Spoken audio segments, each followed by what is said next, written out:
Okay, this is a demonstration on how to use Excel to do the singularity discontinuity functions for shear force and bending moment diagrams in a beam. So here's the beam right here. It's a simply supported beam, hinge on one end, roll around the other. It's got this triangular distributed load. It's got a concentrated force right there. I've given values for the force and distributed load and for the length of the beam and for E and I. I'm going to actually take this all the way to deflection to calculate not only the distributed shear and bending, but also theta, the slope, and y, the deflection. Okay, I've actually given these variable names too. So for instance, this variable, or this cell right here, is no longer called A3, it's called F. And this cell is now W0. I do that by just clicking up here. Like for instance, I can click on that cell and I can give it a name, call it like Fred, right? And now that cell is named Fred. And I can actually use those variable names in formulas down here. Okay, so the only thing happening between the rollers is this concentrated force here, and that distributed load doesn't turn on until 2/3 of L. So here we are. Distributed load is at minus F times angle brackets x minus L over 3 to the minus 1. That's how you do a concentrated force with a distributed load. And then I've got the slope right here. The slope is rise over run. That's W0 over L over 3, or 3 W0 over L, times angle brackets x minus 2/3 L to the 1. That 1 makes this a ramp right there. Integrating these things is easy. You just bump up the exponent by 1, and then another. Once you get past, once you get into the positives, it integrates kind of like polynomials. So the integral of x to the 1 is x squared over 2. So I got to have that over 2 right there. Integral of x cubed is x to the 4th over 4. This has already had a 2, so 4 times 2 is 8, and you can see how we did that. Okay, so I've written this down here correctly, but the idea now is to translate that into formulas in Excel here. So I've got the shear force. I want to translate this into an Excel formula here, okay? Notice I said it's equal to minus F, where F is that cell right there, times if x is greater than L over 3, then it's either 1 or 0. That's the step function. So this angle bracket x minus L over 3 to the 0 is the same thing as a step function. So if to the left of L over 3 it's 0, to the right it's 1. So I'm using an if statement to model that. Then I have to do this minus 3 W0 over 2L, that's this right here, times if x is greater than 2L over 3, then takes on the value of x minus 2/3 L squared.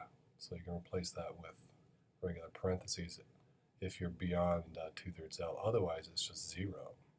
That's how that angle bracket works, right? Plus, I've got this, I have that C1 there. Okay, and that C1 is right here. So notice that for the constants here, I couldn't actually call them C1, C2, C3 because Excel thinks that C is refers to a column. So I've actually done an underscore. So I've got underscore C1 up here and underscore C2 up there. So those are, with the underscore, those are legal Excel variable names. Okay, so we've got the shear force worked out okay. The bending moment is this equation right here. Again, I've got the minus F times if x is greater than L over 3, then x minus L over 3 to the 1, otherwise 0. Now I've got this W0 over 2L, so there's W0 over 2L times if x is greater than 2/3 L, then x minus 2/3 L cubed divided by, yeah, right there, I've got that, and I've got a C1x plus C2 here. The slope I actually have to divide by E and I as well, so here's 1 over EI times the integral of the moment here. So I've got the 1 over EI there. This is now F over 2, negative F over 2 times if x is greater than L, that thing is squared here. There's W0 over 8L, W0 over AL times the if statement. If it's greater than that, then it's this quantity to the 4th. There's x squared over 2 times C1, and etc. And then finally here, so it looks like I successfully translated these things into Excel formulas. Okay, I've also set this up so I'm going from, let's see, my length of my beam is 3, so I'm going from 0 to 3 in fairly small steps. 0.02 there. Once I've got these two guys, or four guys identified, written out here, I can make the cursor go, see that black cross? Once on that handle right there, so if I get the black cross over the handle, I can double click and it will automatically copy all those formulas down. But I've just got bogus values in here, 1, 1, 1. And I need to do boundary conditions now to find out what those values are.